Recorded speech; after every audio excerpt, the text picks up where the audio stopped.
Muy buenas noches a todos y cada uno de ustedes, hermanos queridos. Bienvenidos a este estudio que tenemos los días jueves sobre el panorama general de los diferentes libros que conforman nuestro canon, nuestra Biblia.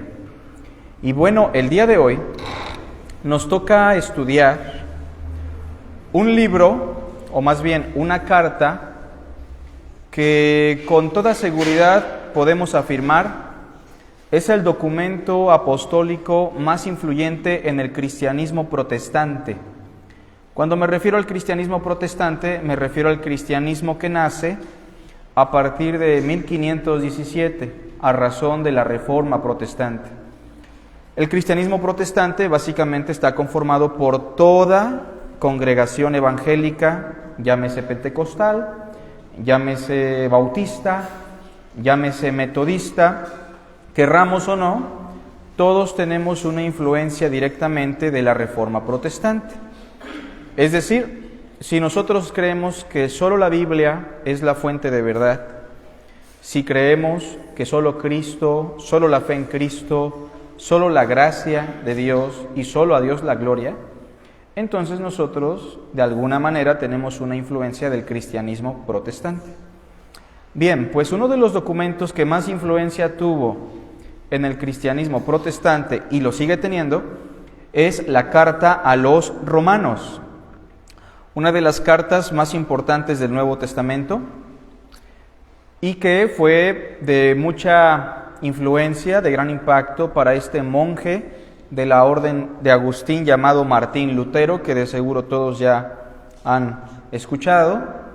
Pero no solamente para él, para muchos teólogos, para muchos maestros, para muchos cristianos, hermanos y hermanas, la carta a los Romanos es un documento revelador en el sentido que amplifica nuestro conocimiento sobre la salvación que Dios ha realizado, está realizando y llevará a su culminación.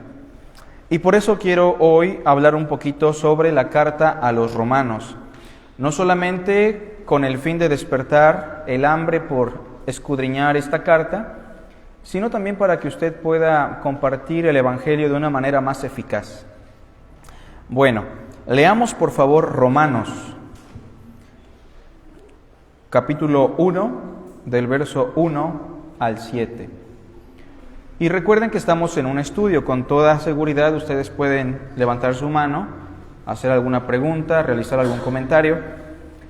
Dice así: Pablo, siervo de Jesucristo, llamado a ser apóstol, apartado para el Evangelio de Dios, que Él había prometido antes por sus profetas en las Santas Escrituras, acerca de su Hijo, nuestro Señor Jesucristo, que era del linaje de David según la carne, que fue declarado Hijo de Dios con poder, según el Espíritu de Santidad por la resurrección de entre los muertos, y por quien recibimos la gracia y el apostolado para la obediencia a la fe en todas las naciones por amor de su nombre, entre las cuales estáis también vosotros, llamados a ser de Jesucristo. A todos los que estáis en Roma, amados de Dios, llamados a ser santos, gracia y paz a vosotros, de Dios nuestro Padre y del Señor Jesucristo. Esa es la introducción de la carta a los Romanos. Bueno, hablemos en primer lugar del nombre. El nombre que tradicionalmente se le ha dado a esta carta es Romanos. ¿Por qué? Porque va dirigida a una comunidad de cristianos que radicaban en la ciudad de Roma. Entonces, esa es la razón por la cual se le da el nombre de la carta a los Romanos. Como dice en pantalla, Romanos en referencia a la comunidad cristiana que estaba en Roma, a la que fue dirigida esta carta. Cabe mencionar que el apóstol Pablo, quien escribe o quien dicta esta carta, no había tenido la oportunidad de estar con los hermanos en Roma, pero les escribe esta carta con propósitos muy afines al Evangelio y al desarrollo espiritual. Pero esa es la razón por la cual la carta se llama Romanos. Y casi todas las cartas de Pablo llevan el nombre de la región en donde radicaba la comunidad a la que se le escribe. Por ejemplo, Corinto, que es una región griega. Pablo le escribe a esta región 2 cartas, ¿y cómo se llaman? Primera y segunda a los Corintios. O cuando le escribe a la región de Galacia, ¿cómo se llama la carta? Gálatas. Casi todas las cartas están tituladas de esa manera de acuerdo a la región. Hay otras que son cartas más personales, como ¿cuáles? Tito, Timoteo, Filemón, en donde se coloca por título el nombre de la persona a la que se le dirige. Pero fuera de ello, casi todas las otras llevan el nombre de la región. Bueno, el autor, a ver, ¿quién fue el autor de esta carta, hermanos? Antes de que lo ponga Dieguito. ¿Alguien sabe? ¿Seguros que fue Pablo? Sí, ¿verdad? Pablo. Bueno, de hecho, en el capítulo 1, verso 1, ¿cómo dice? Pablo, siervo de Jesucristo. Ahí lo dice, ¿no? Aunque, y lo tenemos en pantalla, fue auxiliado por un amanuense llamado Tercio. ¿Alguien sabe lo que era un amanuense? ¿Por acá? ¿Alguna idea? ¿A qué le suena amanuense? Así es, amanuense. Bueno, los escribas son diferentes a los amanuenses. Los escribas eran amanuenses, pero con una función sagrada. Copiar escritos sagrados y también enseñar. Pero los amanuenses básicamente eran los secretarios de aquella época. Viene del término mano, ¿no? Donde muchas veces por alguna situación tú no podías redactar una carta, ya sea por limitantes intelectuales, por limitantes de idioma, por limitantes físicas, por limitantes legales, y tenías que echar mano de un amanuense. En el caso de Pablo, en algunas ocasiones él escribe sus cartas con su propia mano, y en otras ocasiones él echa mano de algún amanuense. ¿Se entiende la idea? Pero es importante mencionar, hermanos, que la carta a los romanos, aunque es de autoría paulina, o sea, es del apóstol Pablo, fue un amanuense llamado Tercio el que le apoyó. Quiero que vean conmigo el capítulo 16, verso 22, y si alguien le da lectura, por favor, me apoyaría muchísimo. Yo, Tercio, que escribí la epístola, os saludo en el Señor. ¿Notan eso? Yo, Tercio, que escribí la epístola, os saludo en el Señor. Hasta para poder hacer ahí una adivinanza, ¿no? Con apuesta con los hermanos. A ver quién escribió Romanos, ¿no? Y quien no haya leído el texto va a decir Pablo. Ah, no, pues no lo escribió Pablo. Le escribió un hombre llamado Tercio, un amanuense. Lo mismo hace Pedro en sus cartas. Pablo probablemente echa mano de un amanuense porque con toda seguridad se podría decir que el apóstol Pablo tenía una carencia en sus ojitos. Muy probablemente en el momento en el que Cristo se le aparece, cuando iba de camino a Damasco, muy probablemente él, ¿recuerdan? Perdió la vista, y probablemente eso le dejó secuelas de por vida. Es por esa razón que él echa manos de un amanuense. Pero el apóstol Pedro, y el apóstol Juan, ¿por qué echarían mano de un amanuense? ¿Por qué? ¿Alguien ha pensado en eso?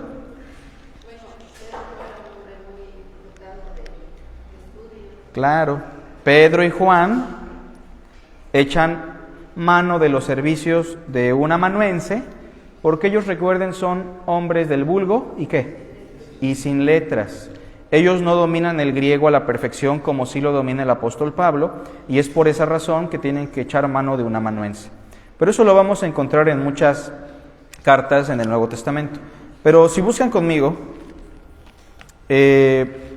Tesalonicenses, por favor.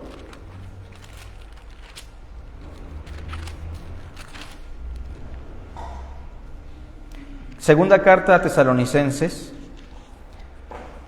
2:17, y si le dan lectura, ¿cómo dice, hermanos? Por acá.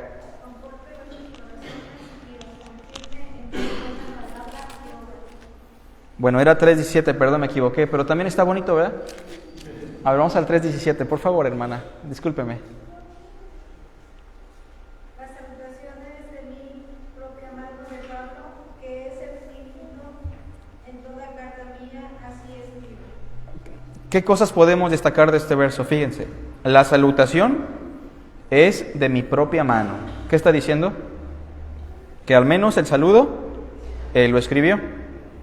¿Qué dice después? Que es el signo en toda carta mía. O sea, ¿cómo sabemos que Romanos fue escrita por Pablo?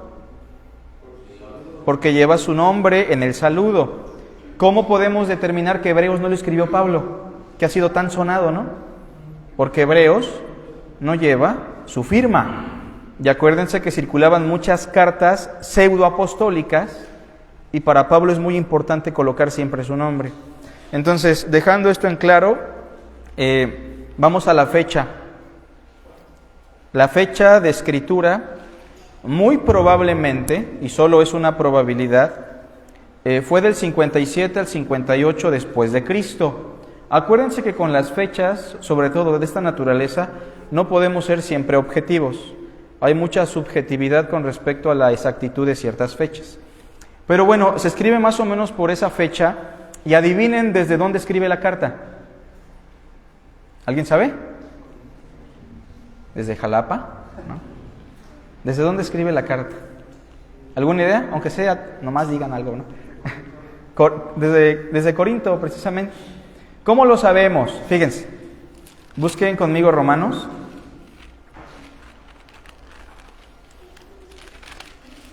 Romanos, capítulo 16,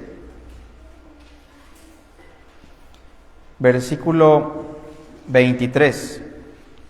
Quiero que noten cómo se despide Pablo y cómo sabemos que él estaba en Corinto cuando escribe Romanos. Vean cómo dice. ¿O saluda a quién? Gayo. ¿Alguien sabe quién era Gayo? ¿Han leído Hechos? ¿Quién ha leído Hechos aquí? A ver, levante la mano. ¿O quién no ha leído Hechos? Más fácil. Todos hemos leído Hechos, ¿no? Hay que leerlo, hermanos, ¿sale? Pero ¿saben quién era Gayo? Era un hermano bien valiente, ¿no? No era Gayo precisamente por eso. Así se llamaba Gayo. Pero Gayo, cuando Pablo llega a la ciudad de Corinto, él era con otro hermano, el rabino de la sinagoga de la ciudad. ¿Han leído la historia? Y cuando Pablo llega a Corinto, le predica en la sinagoga a los judíos, y adivinen qué pasa, se convierte en los rabinos, tanto que a uno de ellos casi lo medio mata a la ciudad por haberse convertido a la fe. Y entonces Gayo ahora es uno de los pastores de la iglesia en Corinto. ¿Y qué dice el verso 23? Os saluda Gayo. Por eso sabemos que estaba ¿en dónde? En Corinto. Hospedador mío, o sea que ahí estaba viviendo Pablo. ¿Y qué más? Y de toda la iglesia, que por cierto, dato importante, en la era apostólica, la mayoría de las congregaciones se reunían ¿en dónde? En las casas. Entonces eso era muy relevante en aquellos días, ¿no?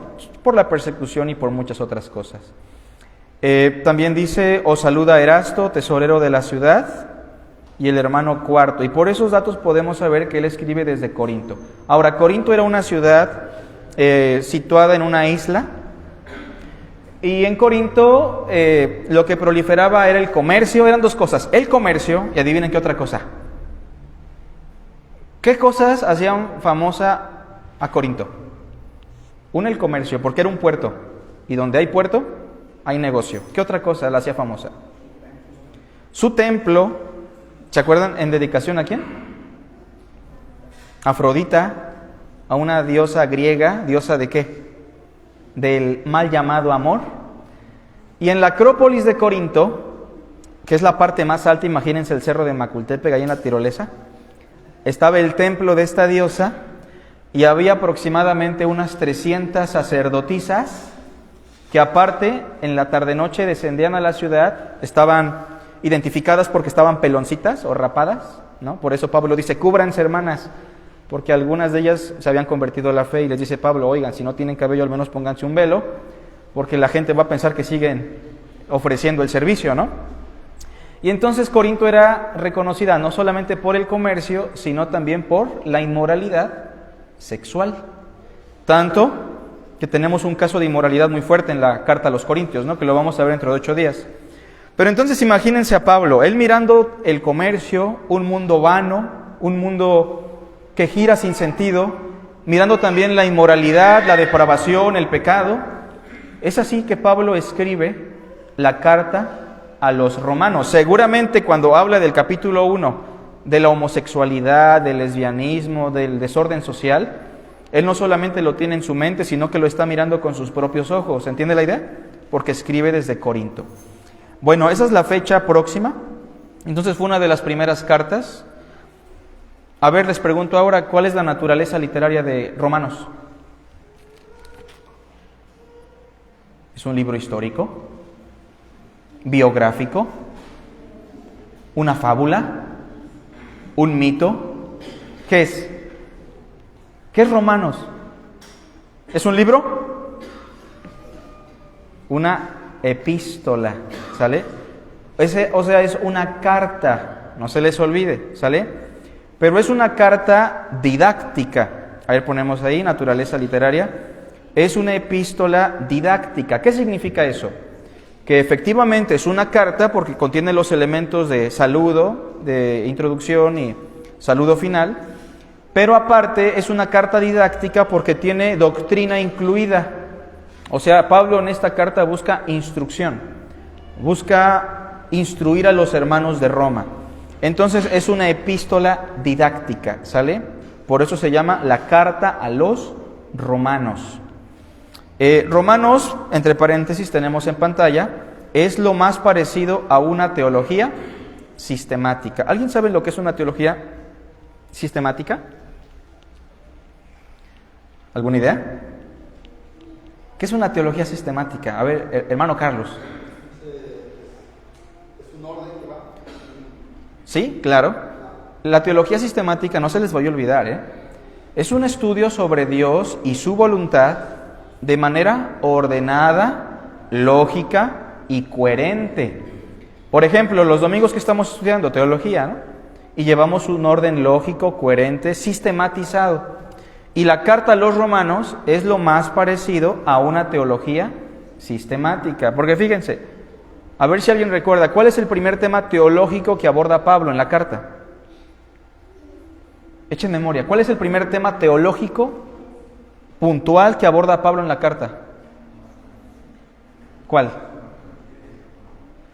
Amartología y antropología, o sea, la cuestión del hombre y el pecado. Y eso lo aborda en 3 capítulos. Hay palomita para David, ¿no? ¿Qué tema teológico después aparece en orden? Soteriología, la justificación, la santificación y la glorificación. Y así sucesivamente el orden de los temas está colocado de manera lógica y sistematizada. ¿Sale, vale? Bueno, y basta con decir que este es uno de los documentos más profundos y mucho más difícil que Hebreos, mucho más difícil que Apocalipsis. Romanos tiene un nivel de profundidad muy alto, no tan fácil de entender. El lenguaje de Pablo es muy complejo en esta carta. Bueno, ahora quiero preguntarles, ¿cuál sería el tema principal de Romanos? ¿Alguien sabe? Bueno, a ver, díganme, ¿quién no ha leído Romanos aquí? ¿Los de acá? ¿Todos han leído Romanos? ¿Los de acá? ¿Alguien no ha leído Romanos? ¿Todos lo han leído? ¿Sí? ¿Por acá? ¿Todos ya leyeron Romanos? ¿También Chuchín ya lo leyó? ¿Seguro, Chuchín? Ah, muy bien. ¿Por acá también? Bueno, entonces, a ver, díganme, ¿cuál sería el tema principal de Romanos? A ver, le preguntamos a la hermana Guille. Hermana Guille, usted que ya leyó Romanos, ¿cuál es el tema principal que usted pudo captar cuando lo leyó? ¿Se acuerda? Ok. A ver, por acá, hermana Lili, ¿alguna idea? Cuando usted leyó Romanos, hermana, ¿cuál fue el tema central que usted pudo captar, así como el tema más medular? ¿Alguna idea? Ok, no se preocupe, ahorita vamos a aterrizarlo. Hermana Gloria, usted nos va a apoyar. Para mí el tema, lo que yo puedo percibir es el tema de la justificación. Muy bien, vamos a ponerle ahí una palomita. Sí, efectivamente, la justificación es uno de los temas predominantes. No solo la justificación, aunque la justificación es predominante, pero yo le puse así, a ver si lo aterrizamos así. El Evangelio.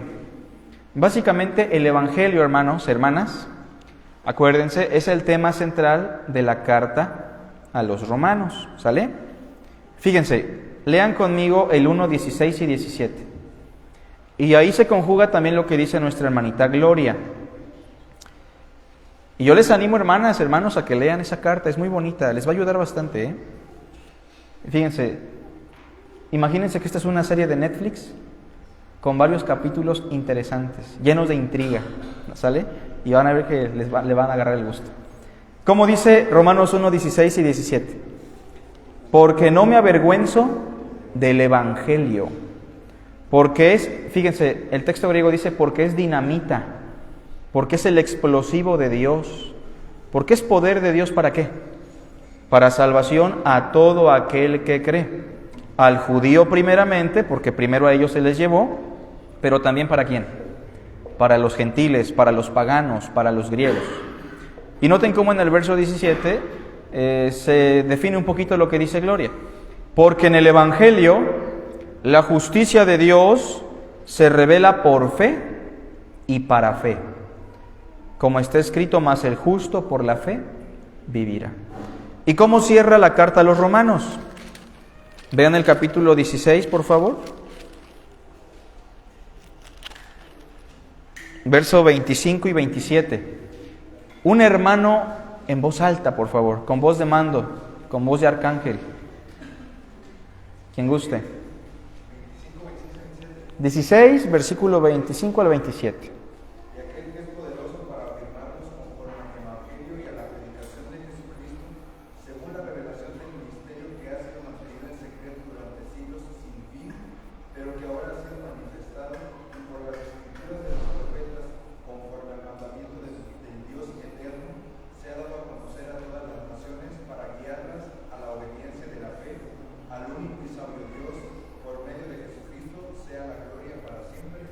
Entonces vean que cierra también con el asunto medular, que es el Evangelio de Jesucristo. Bien, ahora vamos al propósito. ¿Alguien sabe cuál es el propósito? ¿Por qué Pablo escribe esta carta? ¿Alguna idea? A ver, Gretita, ¿cuál sería el propósito, mi amor? Tú que has leído Romanos. ¿Alguna idea? No me dejes en mal, Gretita. ¿Alguien que quiera apoyar? ¿Cuál es el propósito por el cual Pablo escribe esta carta? Para que muchos procedan, ¿no?, al arrepentimiento en la fe, ¿no? Bueno, puede ser, ¿no? Pero fíjense, Pablo le escribe a inconversos o a cristianos. A una comunidad cristiana, o sea que ya está arrepentida, que ya creyó. Ahí vamos a escuchar primero a Isra y después a Oscar, hermano Isra. ¿Uno qué? 1:11. Deseo veros para comunicaros con el plano espiritual, a fin de que seáis confirmados, pues para ser totalmente confortados por la fe que es común a vosotros y a mí. Ok, entonces el propósito sería que sean confirmados en la fe. Ahorita explicamos un poquito más de eso. Hermano.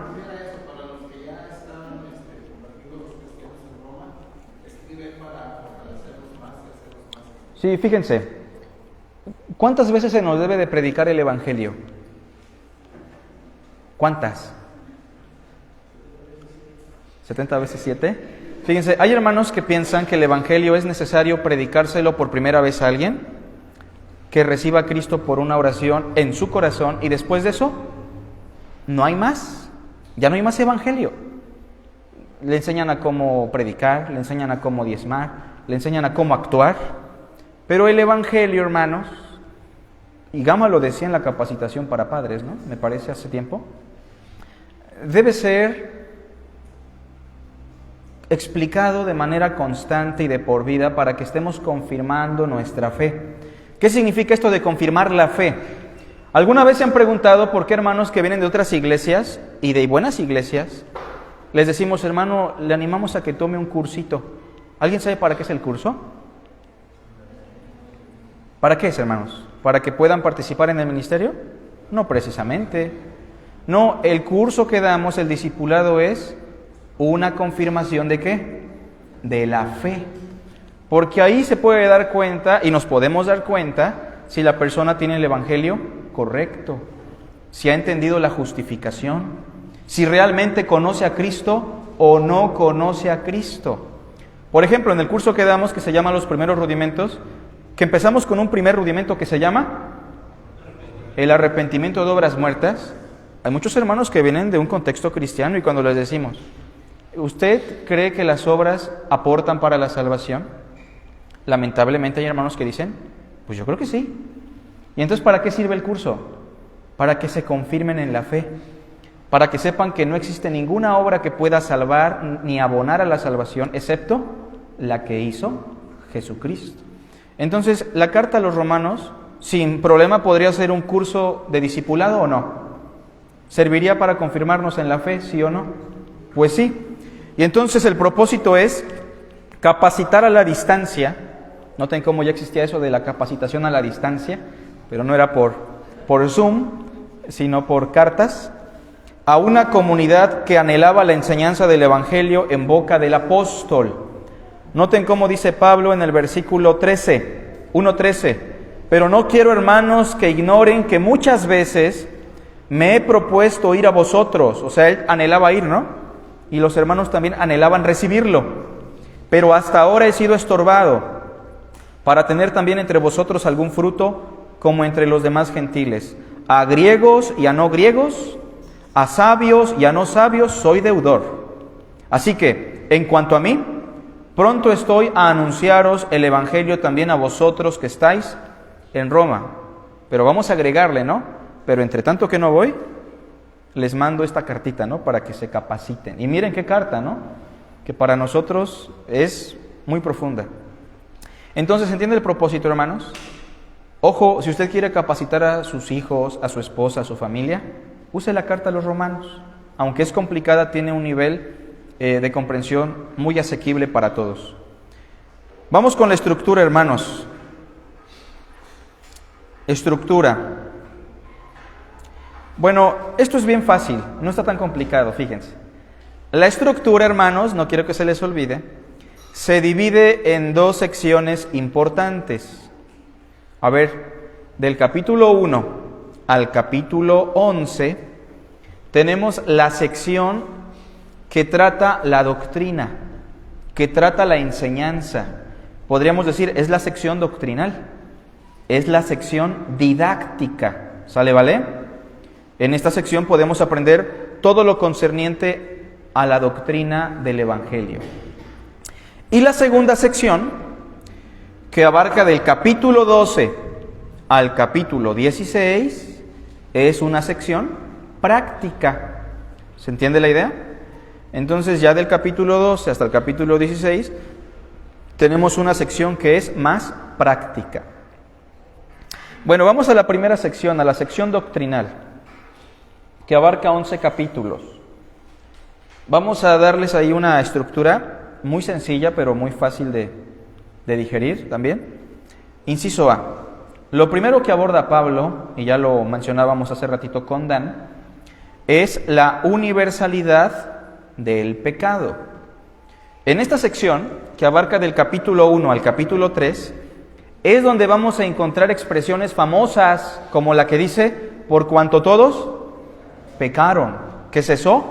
La universalidad del pecado, que todos son pecadores y en consecuencia todos merecen la muerte, el juicio de Dios, que en consecuencia por el pecado la gloria de Dios está ausente en la vida del hombre. ¿O cómo dice el texto? Por cuanto todos pecaron y están faltos de la gloria de Dios. Quiero que vean conmigo algunos versos clave. Por ejemplo, capítulo 1, versículo 28, Pablo empieza a acusar. Pablo se presenta en la calidad de juez, básicamente, y empieza a desmembrar la cuestión del pecado en diferentes sectores. Por ejemplo, podríamos decir que en primer lugar Pablo empieza a hablar de los pecadores inmorales. ¿Quiénes son los pecadores inmorales? A ver, ¿Quién es un pecador inmoral? ¿Alguna vez usted ha sido un pecador inmoral? A ver, levante la mano. ¿Quién? Para que ya no nos juntemos con él. ¿Qué significa ser inmoral? O sea, ser descarado con el pecado, ¿se entiende? Ser abierto plenamente al pecado. Vivir en adulterio, en borracheras, orgías, etc. Muchos de nosotros así vivíamos antes. Y dice el capítulo 1, verso 28, vean.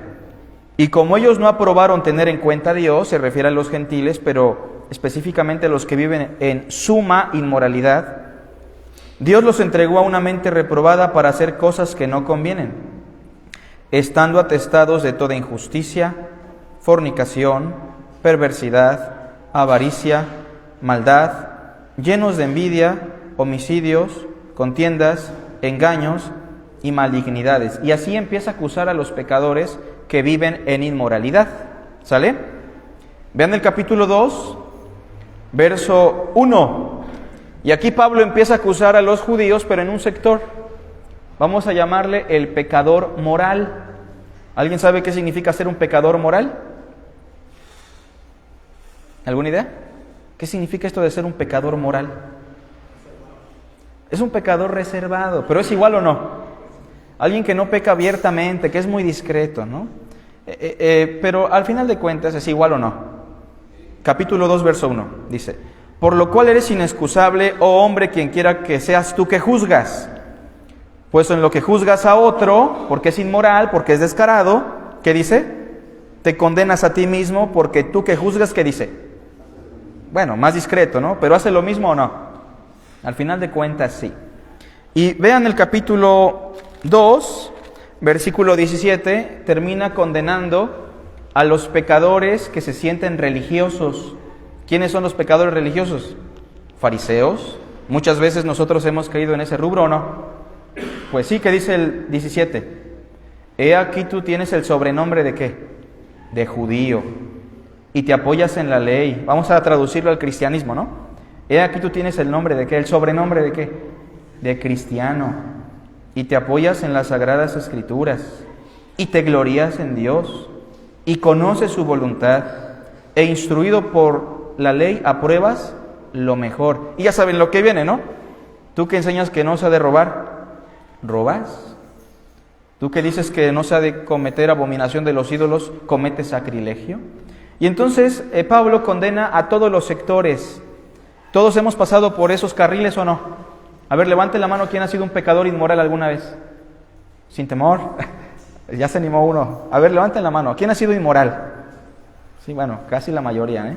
Luego me dicen qué hicieron para disciplinarlos. A ver, ¿quién ha estado también como pecador moral? Si ya me porto mejor. ¿Y religioso? Ni se diga, ¿no? Creo que en eso estamos todavía. Entonces, Pablo concluye en el capítulo 3, versículo 9. Fíjense. ¿Qué pues? ¿Somos nosotros mejores que ellos? O sea, los religiosos, los judíos, ¿somos mejores que los paganos inmorales? ¿Qué dice? En ninguna manera. Pues ya hemos acusado, por eso usamos ese término, que él estuvo acusando del capítulo 1 en adelante estos sectores. Hemos acusado a judíos y a gentiles que todos están bajo pecado, todos, inmorales, morales, religiosos, judíos, gentiles, todos son iguales, como está escrito, no hay justo ni aún uno. Ahí aparece este pasaje famoso, ¿no? ¿Cómo concluye el capítulo 3, verso 23, todos juntos? Por cuanto todos pecaron y están destituidos de la gloria de Dios. Bueno, esa es la primera parte de la sección 1, ¿sale? Amartología, la cuestión del pecado. Inciso B, ya se empieza a hablar de la salvación, de las buenas noticias, pero en el inciso B lo que se trata es la justificación por la fe en Cristo. Me gustaría que alguien me explique qué es la justificación, así en palabras breves. Si alguien le preguntara hoy a usted, hermana, hermano, oiga, usted que va a la iglesia los domingos y que lee la Biblia y todo eso, ¿qué es eso de la justificación? ¿Qué le diría a usted? ¿Le diría, permítame tantito, le voy a hablar al pastor, a los hermanos que enseñan? Espero que no. ¿Pero qué es la justificación? ¿Algún hermano quiere aportar? Una persona es declarada libre de un juicio o condena. Claro, es una buena definición. Y aquí hay que hacer una distinción, hermanos. A ver, ¿somos justos? Fíjense, ¿los cristianos somos justos? Sí. Fíjense, noten la pregunta es muy puntual, no es depende. La pregunta es muy puntual. ¿Los cristianos somos justos? ¿Verdad que no? A menos que se llame Justo Ramírez o Justo López, ¿no? Pero los cristianos no somos justos. No hay justo, no dice excepto los cristianos, ¿no? O excepto los de la Iglesia Bautista, la verdad que permanece, esos sí son bien justos. No, no hay justo ni aún uno. ¿Qué enseña la justificación? Que el hombre no es justo, pero lo que enseña es que el hombre ha sido declarado justo. ¿Es diferente o no? ¿Somos declarados justos, sí o no? Pero no somos justos. ¿Saben por qué? Porque cuando decimos que Onésimo ha sido declarado justo, lo que estamos diciendo es que la justicia de Cristo le fue imputada, ¿se entiende? Le fue atribuida. Onésimo se apropió por la fe en Cristo de la justicia que ganó ¿quién? El único hombre justo. Pero decir que Onésimo es justo, ¿qué significaría? Que él es perfecto, que él nunca peca, y eso no es verdad. Yo no sé si les conté esta anécdota que hace tiempo preguntábamos, ¿existe alguien justo? ¿Alguien es justo en este lugar? Y un señor decía, yo soy justo, ¿no? Y estaba insistiendo, pero es que precisamente se llamaba Justo López, creo, algo así, ¿no? Pero fuera de eso, no existe ningún justo. Vuelvo a preguntar, ¿los cristianos somos justos? No, hemos sido declarados justos. Ahora, ¿cómo? ¿Cómo hemos sido declarados justos? Por la fe en Cristo. ¿Quién fue el único hombre que vivió a la perfección? Que cumplió con los estándares y los rebasó. ¿Quién? Cristo. Es Él quien tenía una justicia perfecta, una justicia plena. Y por eso, cuando nosotros creemos en Él, nos apropiamos de esa justicia. ¿Sale, vale? ¿Qué dice el capítulo 3, versículo 24? A ver, todos juntos en voz alta, en voz unánime. ¿Cómo dice? Siendo justificados gratuitamente por su gracia. A ver, hasta ahí. ¿Nos cuesta algo ser declarados justos?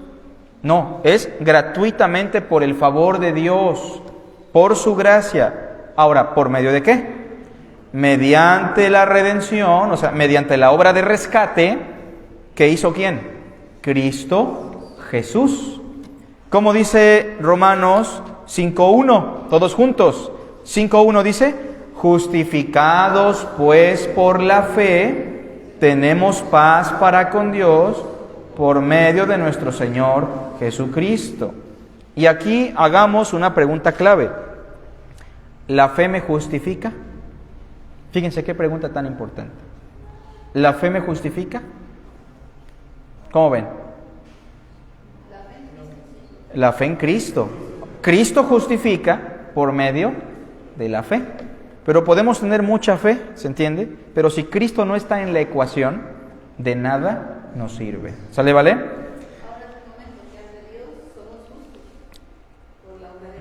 Bueno, ante Dios somos declarados justos, no somos justos en ningún momento. Cuando Dios nos ve, Dios nos sigue viendo débiles, Dios nos sigue viendo proclives al mal, Dios nos sigue viendo imperfectos, legalmente nada más.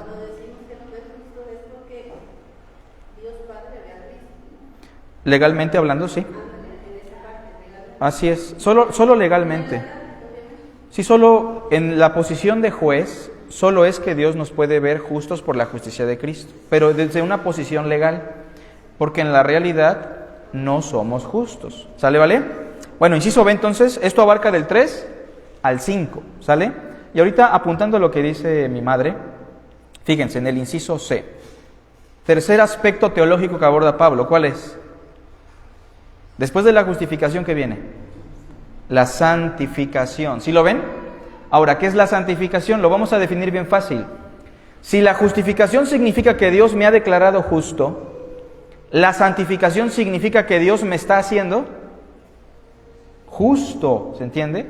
Que Dios poco a poco y de manera gradual me está transformando a la imagen ¿de quién? De Cristo.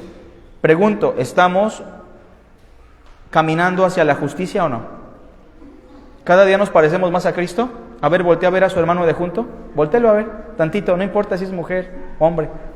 ¿Ve usted a Cristo ahí? No me diga. Pero la idea es que Dios poco a poco nos está haciendo justos en la santificación. Y eso lo abarca el capítulo 6 hasta el capítulo 8. ¿Sale? La santificación, por una parte, significa, fíjense, que Dios nos está librando de la influencia del pecado. Que legalmente el pecado ya no tiene jurisdicción. Que legalmente el pecado ha sido vencido. Pero en la realidad sigue teniendo influencia, ¿sí o no?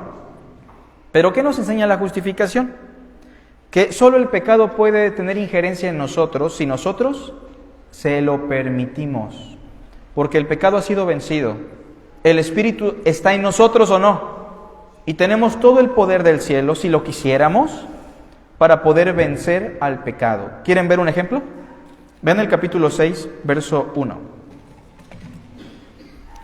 A ver, ya entendemos que somos declarados justos, ¿no? Que Dios ya nos libró de la pena del pecado. Estamos hablando en términos legales. Ya estamos libres de la pena, de la condenación del pecado, justificados. Santificación, Dios nos está librando de la influencia del pecado y que ya no tiene poder si nosotros así lo deseamos, porque tenemos el Espíritu Santo, las herramientas necesarias para vencer. Ya no somos esclavos del pecado. Vean lo que dice el 6.1. ¿Qué pues diremos? ¿Perseveraremos en el pecado para que la gracia abunde, hermanos? ¿Cómo ven? Pablo ha dicho en el capítulo 5, verso 21, que cuando el pecado reinó, pues sobreabundó la gracia. Y hay personas que así piensan, ¿no? Que entre más pequen, más va a abundar la gracia de Dios. Pablo dice, no, hermanos, no, así no. Quiero que vean el versículo 6. ¿Cómo dice? Sabiendo esto, que nuestro viejo hombre, ¿qué dice? Fue crucificado juntamente con él. Y noten lo que dice después. Para que el cuerpo del pecado, ¿alguien sabe a qué se refiere con el cuerpo del pecado? Para que el cuerpo del pecado sea destruido. El texto griego dice sea hecho inoperante, esté inhabilitado, como si estuviese amarrado. El cuerpo del pecado no se refiere a nuestro cuerpo humano. Primero quiero dejar en claro eso. A ver, ¿nuestro cuerpo es pecaminoso? ¿Cómo ven? ¿Nuestro cuerpo es pecaminoso, hermanos? ¿Es malo? ¿Cómo ven? ¿Qué es el cuerpo? Es polvo de la tierra. Ahora, ¿este cuerpo puede ser un instrumento para la injusticia o no? ¿Y para la justicia? Pero el cuerpo Pablo lo presenta solo como un vehículo, y de hecho el concepto que usa más es miembros. Presenten sus miembros. Pero cuando dice que el cuerpo del pecado ha sido destruido o amarrado, es como si el pecado tuviera personalidad. Imagínense al pecado con cuerpo. Obviamente es una figura de dicción nada más. Sigue vivo, pero el Señor lo ha atado, ¿se entiende? Lo ha limitado. Y dice el versículo 6 al final, a fin de que no sirvamos más al pecado. ¿Ahí está o no está el pecado? ¿Pero cómo está? Atado, sin poder, excepto o a menos de que nosotros se lo cedamos. Vean cómo dice el versículo 12. No reine pues el pecado en vuestro cuerpo mortal. Ahí se habla ya de nuestro cuerpo humano, ¿no? Dice, de modo que lo obedezcáis en sus concupiscencias. Fíjense, si pecamos deliberadamente, ¿por qué razones? ¿Cuál sería la razón? Porque obedecimos, ¿a qué? A los deseos del pecado. Pero fíjense, dice el versículo 13, ni tampoco presentéis vuestros miembros al pecado como ¿qué? ¿Qué es nuestro cuerpo? Un instrumento nada más, puede ser de iniquidad. Si no presentaos vosotros mismos a Dios como vivos de entre los muertos, y vuestros miembros a Dios como instrumentos de la justicia o de justicia. 14, ¿cómo culmina esto? Porque el pecado, hermanos, no se enseñoreará de vosotros. ¿Tiene poder? ¿Nos puede gobernar? Ya no, a menos que usted diga, aquí estoy, úsame, ¿no? Pero obviamente se espera que no lo hagamos. Entonces, esta sección abarca el capítulo 7 y parte del capítulo 8. De hecho, ahí viene una sección controversial, ¿no? Que yo siempre he sugerido que se refiere a la lucha del hombre o de Pablo en su condición sin el Espíritu de Dios, bajo la ley de Moisés, cuando él dice, es que lo que hago no puedo y no sé lo que hago, y termina siempre en derrota, ¿no? Impotente. Es una sección controversial que ya la hemos tratado en algún momento, pero bueno, al final de cuentas tiene que ver con la santificación. También esto implica que no estamos bajo el poder del pecado, ya no estamos bajo el poder de la ley de Moisés, y que existe una nueva ley en nuestro corazón. ¿Saben cuál es? La ley del Espíritu de vida en Cristo, que nos ayuda a ya no andar conforme a nuestras fuerzas, sino conforme al poder del Espíritu de Dios. Bien, inciso D. Después de hablar de la santificación, viene la glorificación por el poder del Espíritu. Eso viene en el capítulo 8, la parte final, que tenemos una seguridad. ¿Cuál es? Que algún día el pecado dejará de existir de manera plena, de manera total, ¿se entiende? La presencia del pecado en nuestra vida se va a extinguir cuando Cristo venga, cuando resucitemos de entre los muertos. ¿Sale, vale?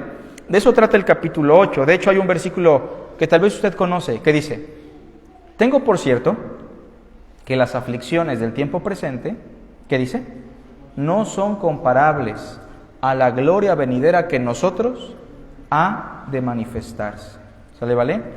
Es ahí también donde aparece el texto que dice, ¿quién nos separará del amor de Cristo? Tribulación, angustia, persecución.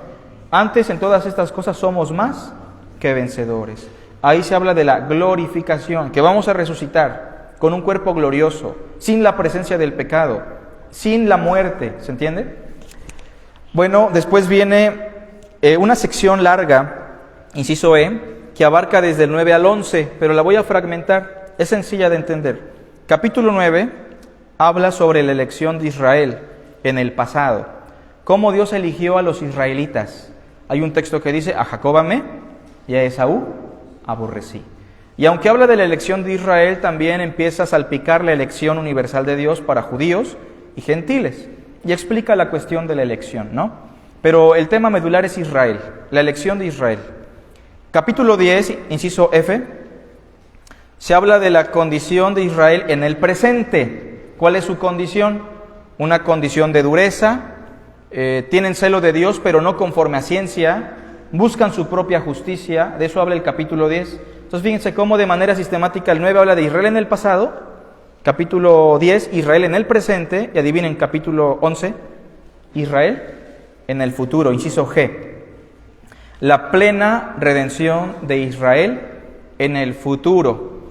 Es donde aparece la frase que dice, y todo Israel será salvo. Bueno, ¿a qué se refiere eso? Ya lo veremos más adelante. Esa es la sección doctrinal y termina con una frase muy famosa que los hermanos del seminario se saben.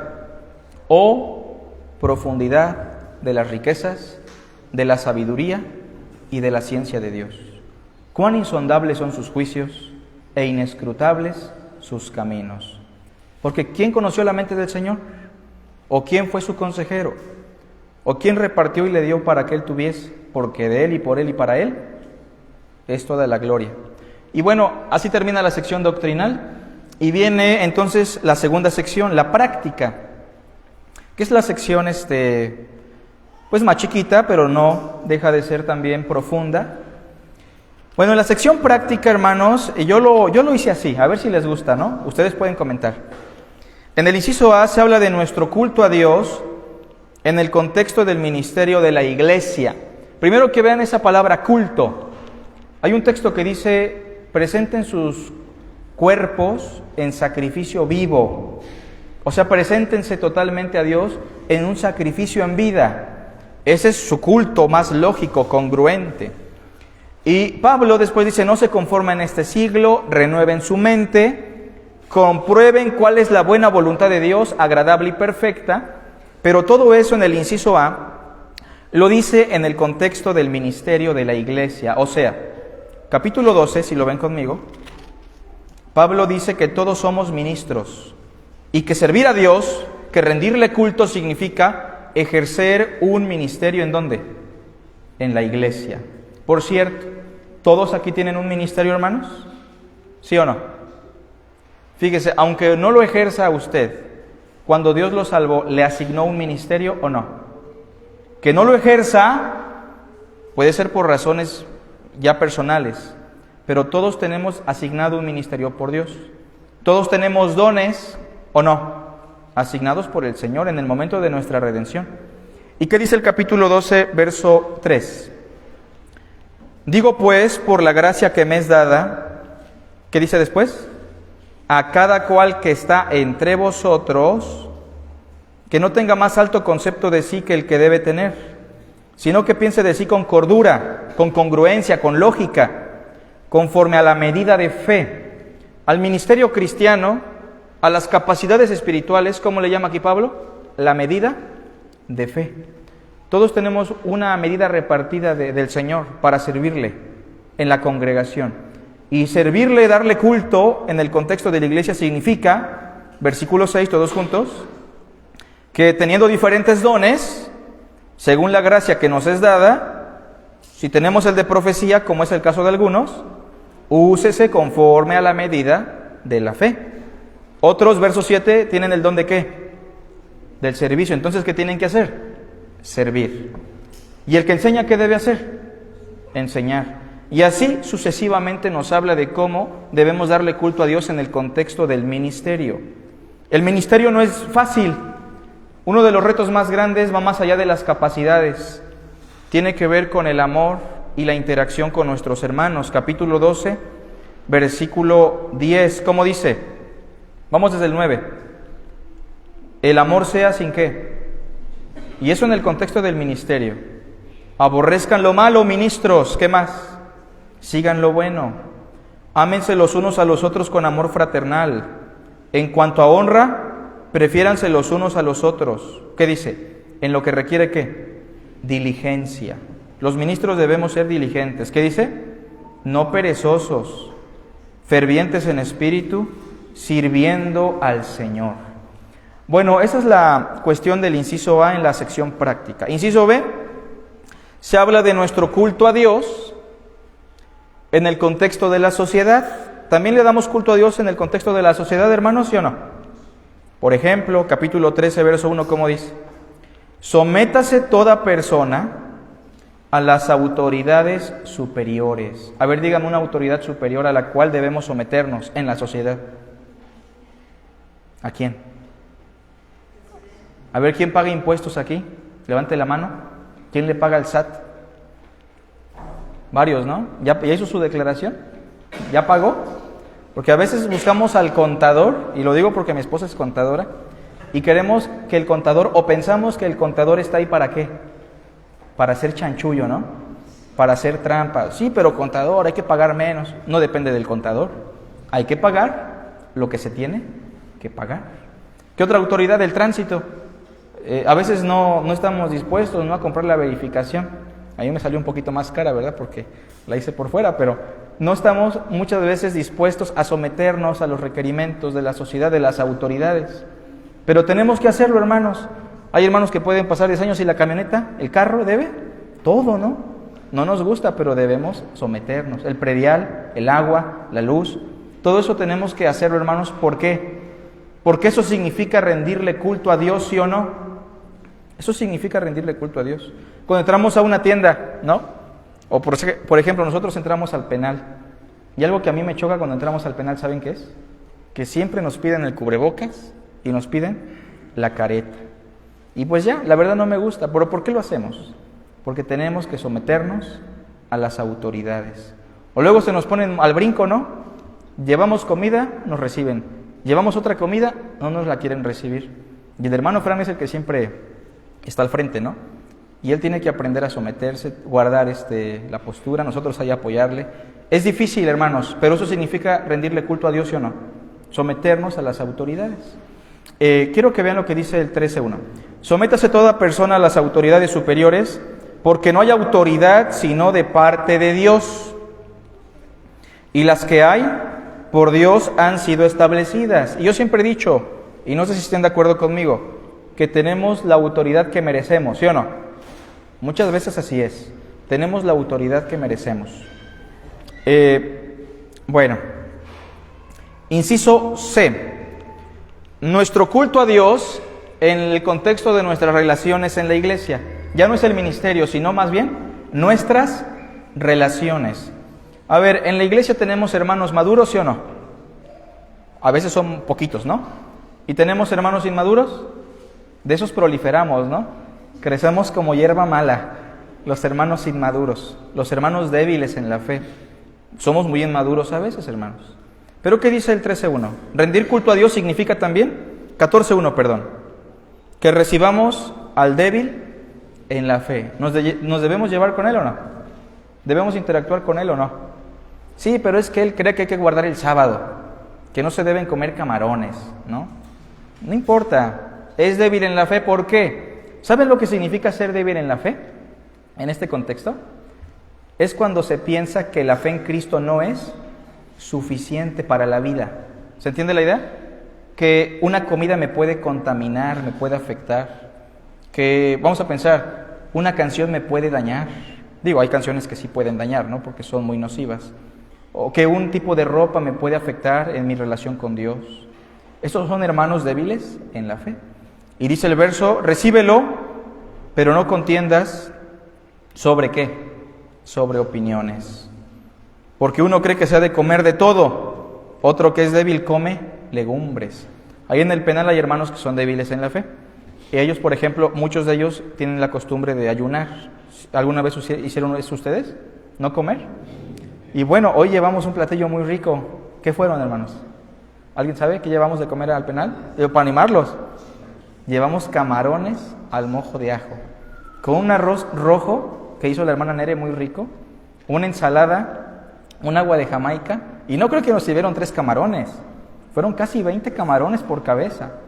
No sé por qué digo eso, ya me acordé. Estoy diciendo eso porque hay hermanos que no nos pasó, pero me pasó a mí tiempo atrás, años atrás, que aunque les des de comer algo muy rico y con mucho amor, porque están ayunando, dicen, no gracias, es que estoy ayunando a Dios. Y eso, hermanos, significa una cosa, que son débiles en la fe. Pero si yo le digo, hermano, eres bien débil en la fe, ¿qué significa eso? Que yo también soy débil en la fe, ¿no? ¿O no? Entonces debemos tener cuidado con nuestras relaciones en la iglesia, el culto a Dios. Y inciso D, después se empieza a hablar del impacto del Evangelio en el mundo gentil, es todo el capítulo 15, casi la mayor parte, y terminamos con los saludos finales, capítulo 16, que por cierto, esta lista de saludos está muy bonita, ¿no? Porque se hablan de hermanos que tenían cierta relevancia en el ministerio cristiano. Ya le hemos leído algunas veces. Bueno, vamos a lo que nos va a tomar un poquito más de tiempo ya para terminar. Temas teológicos. Ya de alguna manera fuimos abordándolo, ¿no? Con respecto a la teología, lo que tenemos es el ser de Dios revelado en el Evangelio. Fíjense, Pablo, ¿qué revela de Dios según su Evangelio? 1:17, porque en el Evangelio, ¿la qué? La justicia de Dios se revela. Uno de los atributos que revela el Evangelio en Romanos es la justicia de Dios. Otro de los aspectos que revela el actuar de Dios en el Evangelio de Pablo es la ira de Dios. ¿Qué dice el 1:18? Porque la ira de Dios se revela desde el cielo. También revela el amor de Dios. ¿Qué dice Romanos 5:8? ¿Se lo saben? Más Dios muestra su amor. Y revela la gloria de Dios y su poder. ¿Y qué si Dios, queriendo hacer notorio su poder? Romanos 9. Entonces, el Evangelio revela la naturaleza del ser de Dios. Claro, todos esos aspectos se explican en el mismo contexto de Romanos, ¿no? ¿Qué es la justicia? ¿Qué es la ira de Dios? ¿Qué es el poder de Dios? ¿Qué es la gloria de Dios? Todo esto se explica de manera muy interesante en cada uno de estos contextos. Pero Pablo revela la naturaleza del ser de Dios, su proceder, en el Evangelio que predica. Ahí tenemos entre paréntesis justicia, ira, amor, poder, gloria. ¿Sale? Sobre la cristología, lo que más enfatiza sobre Cristo es la redención que Él realizó en su condición humana. Noten eso. La redención realizada por el hombre Jesús. Hemos enfatizado mucho eso, ¿no? Que la redención que hizo Cristo la hizo en las limitantes de un hombre, que las hizo en condiciones de hombre. Nunca usó su divinidad. Y de hecho, vean cómo lo trata Pablo en el capítulo 5. Vean cómo lo trata en el capítulo 5, por favor. Versículo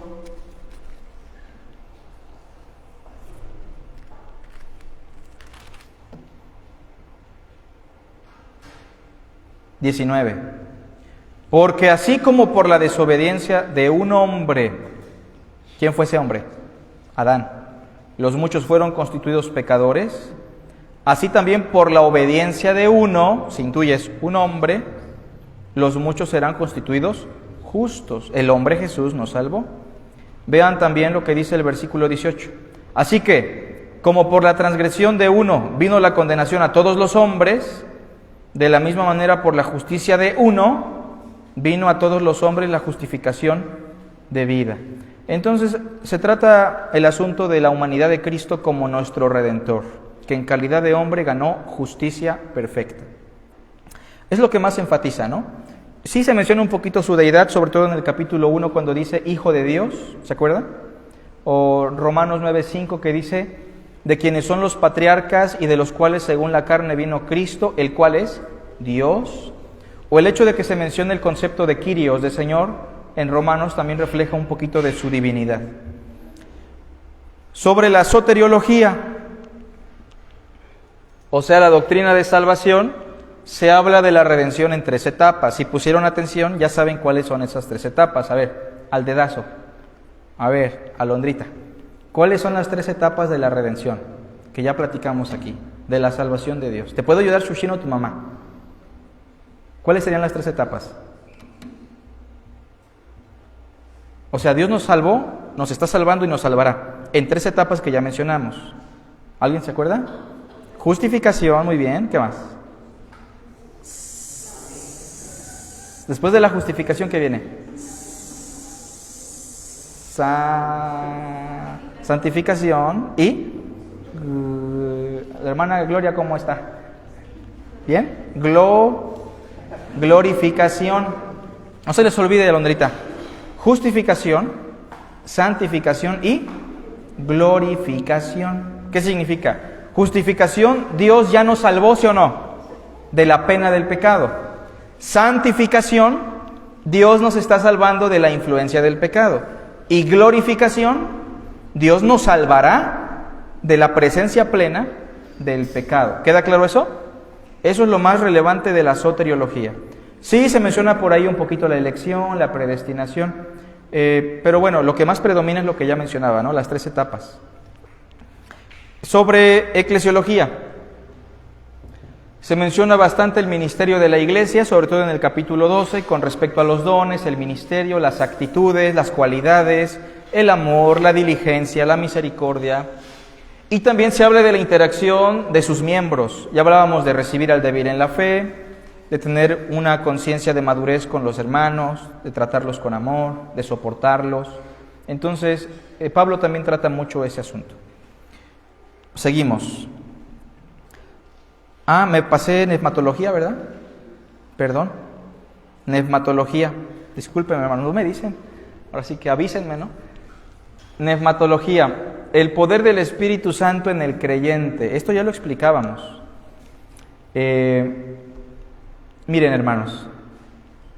Hay personas que dicen, no puedo con el pecado. Cristianos. Es que no sé qué hacer, hermano, ya hice de todo. Y el pecado me gana. Yo sí quiero primero que nos pongamos en los zapatos de sus hermanos. ¿Batallan o no batallan? Claro que batallan. Pero puede ser que batallan porque no tienen conciencia del poder que Dios les ha otorgado por el Espíritu Santo. Porque la Biblia dice que si vivimos por el Espíritu, ¿qué dice? Andemos también por el Espíritu. El Espíritu nos puede dar victoria siempre, hermanos. Ahora, ¿cómo me someto yo al Espíritu? ¿Cómo logro que el Espíritu tenga dominio total de mi vida? Para que yo no esté fracasando constantemente, para que no esté batallando. Pues la Biblia dice cantando himnos, salmos, cánticos espirituales, alabando al Señor. O sea, propiciemos un ambiente de alabanza. También dice, dando gracias en todo al Dios y Padre de nuestro Señor Jesucristo, sometiéndonos los unos a los otros. La palabra de Cristo more, ¿en qué? en abundancia. O sea, el poder del Espíritu, hermanos, no es mágico. Se da a razón de nuestra disposición, que presentemos nuestros miembros para que nos pueda dominar. ¿Sale, vale? También que nuestra mente la dejemos llevar cautiva a Cristo. Pero bueno, de eso habla el capítulo 8, sobre neumatología sobre todo. Vean Romanos 8:9. Ese es famoso, ¿no? Dice: mas vosotros no vivís según la carne. ¿Saben qué significa eso? ¿Qué significa esa declaración de no vivís según la carne? ¿Alguna idea? No vivís según la carne. Esa es la idea. Carne, en el lenguaje paulino, la mayor parte de las veces se usa como sinónimo de obras, de fuerza humana. Por ejemplo, ¿qué diremos que halló Abraham nuestro padre según qué? La carne. Porque si Abraham tiene de qué gloriarse, no es para con Dios, no tiene obras para gloriarse. Esa es la idea. Dice en el verso: no vivimos según nuestras fuerzas, según nuestras obras, ya no. Ejemplo, ¿conocen gente que quiere vencer el pecado en sus propias fuerzas? A ver, pensemos en un monje. ¿Cómo le hace? ¿Cómo quiere vencer el pecado el monje? Primero, a ver, se va a vivir a un lugar lejano, a la montaña, al faro, a una isla. Después, ¿qué más hace? Vive muy austero, ¿no? Con lo básico. ¿Qué más? Se rapa la cabecita, usa un atuendo específico, y cuando llega a fallar, ¿qué hace? Se quema las manos en el comal, ¿no? Se flagela. Eso es vivir según la carne. Díganme ejemplos de cristianos que quieren vivir a veces según la carne. Ahorita que están viendo Colosenses en Cardel, por ejemplo, hay un texto que dice: tales cosas, a la verdad, tienen cierta reputación en culto voluntario, en duro trato del cuerpo, pero no tienen ningún poder contra los apetitos de la carne. No voy a comer para mortificar mi pecado. ¿A poco? A ver, ¿quién peca más? ¿El que tiene la panza llena o el que tiene vacía? Digámosle a los ladrones, ¿no? ¿Por qué roban? Es que tenía hambre. Entonces, eso no determina realmente, porque el problema está en el corazón. ¿Quién nos puede dominar? El Espíritu de Dios. Él nos puede satisfacer y librar de la tentación. Ok, vamos a bibliología. La utilidad de las Sagradas Escrituras del Antiguo Testamento. Por si pensábamos que el Antiguo Testamento ya no servía, vean conmigo Romanos, a ver, capítulo 15, verso 4. ¿Qué dice? Toda la Escritura es, bueno, no dice así, ¿verdad? Pero ese es otro. Es inspirada por Dios, ¿y qué más? Y útil. Ahora, ¿qué dice 15:4? Que es un texto que apunta a lo mismo. Todos juntos. Porque las cosas que se escribieron antes, o sea, el Antiguo Testamento, ¿no? Para nuestra enseñanza se escribieron, a fin de que por la paciencia y la consolación de las Escrituras tengamos, ¿qué? Esperanza. Fíjense, algunos ya se quieren ir, pero ¿qué dice aquí el folletito? Tengan paciencia. ¿Y cómo obtenemos la paciencia? Dice el versículo 4, por las Escrituras. Las Escrituras del Antiguo Testamento nos ayudan a eso, ¿no? Siguen siendo útiles. Y termino, hermanos, sobre escatología, los últimos tiempos. Se trata sobre todo la redención de Israel. Termino con eso, a ver, vean Romanos 11, versículo 26. ¿Lo tenemos? Dice: y luego todo Israel será salvo. ¿Han escuchado esa idea de que algún día todos los judíos se van a salvar como por obra mágica, por tener sangre judía? Y se cita este pasaje, ¿no? Todo Israel será salvo. Pero esta expresión, todo Israel será salvo, no habla de cada israelita que vaya a existir, sino más bien de un todo. O sea, hay un grupo escogido por Dios que conforma una totalidad, una unidad que alcanzará redención. Todo Israel será salvo. Ahora ven lo que dice Romanos 9, versículo 27. Aquí lo vamos a entender mejor. El mismo Pablo lo explica, ¿no? Dice: también Isaías clama tocante a Israel: Si fuera el número de los hijos de Israel como la arena del mar, ¿qué dice? Tan solo el remanente será. A ver, ¿quién se va a salvar? ¿El remanente de Israel o todo Israel? Hay que juntarlo, ¿no? ¿Quién va a ser salvo? Todo el remanente de Israel. ¿Se entiende la idea? No es que todos los judíos se van a salvar nada más por ser judíos, tener la nariz de una forma y la barbita. No. Se van a salvar los judíos a los que Dios ya escogió desde antes de la fundación del mundo. El mismo Jesús lo dijo, ¿no? Por causa de los escogidos. Entonces, todo Israel será salvo, se refiere a todo un remanente que será salvo. Hermanos, hemos terminado. No sé si tengan alguna pregunta, ¿verdad? Un comentario con toda confianza. Y espero que esta introducción a Romanos les sea de mucha utilidad. Léalo en su casita si tiene oportunidad. Yo sé que es un libro pesadito, pero les va a ayudar mucho. Dentro de 8 días vemos la primera carta a los Corintios, si les parece. ¿Cómo ven? Y por ahí me gustaría aprovechar el tiempo para preguntar. Primera y segunda a los Corintios no tiene dueño todavía. Nadie le va a enseñar, ¿verdad? Gálatas, David. Efesios, Israel. ¿Qué sigue? ¿Quién? Filipenses, ¿verdad? Después, Colosenses. ¿Quién tiene Colosenses? ¿Por allá? Después, Primera Tesalonicenses, ¿alguien la va a dar? Segunda Tesalonicenses, ¿no? Primera Timoteo, creo que la tiene Carlitos Rojas. Segunda Timoteo, ¿también Carlos? Las dos. Tito, ¿quién? Tito.